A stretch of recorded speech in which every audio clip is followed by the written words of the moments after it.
Welcome back, everybody. Today I'm going to teach you how to mute and unmute yourself in Zoom meetings.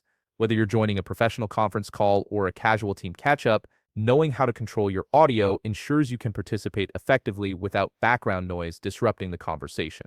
Let's jump right into it. First things first, open your Zoom app on your device. Once the app launches, you'll need to log in using your credentials, enter your email address and password to access your Zoom account. This step is essential as it gives you access to all your meeting settings and preferences.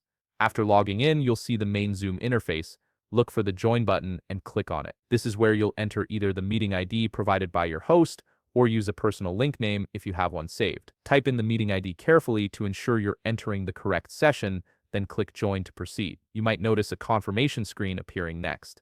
Simply click Join again to finalize your entry into the meeting. This double confirmation ensures you're ready to connect with other participants and that your settings are properly configured before you enter the virtual room. Once you're inside the Zoom meeting, take a moment to familiarize yourself with the interface.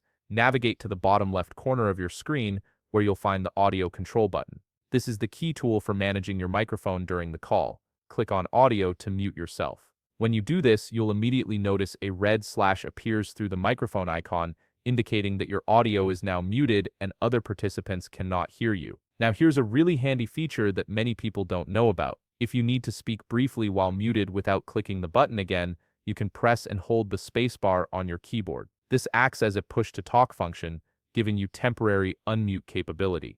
As soon as you press and hold the spacebar, a message will pop up on your screen saying temporarily unmuted. This lets you know that participants can hear you for as long as you keep that spacebar held down. Once you release it, you'll automatically return to the muted state. This push-to-talk feature is particularly useful during longer meetings where you're mostly listening but need to chime in occasionally with quick comments or responses. It saves you from constantly toggling the mute button and helps maintain smooth audio flow throughout the conversation. And there you have it. You now know how to effectively manage your audio settings in Zoom meetings, keeping your calls professional and distraction-free. If you found this video helpful, please leave a like, subscribe, and see you in the next video.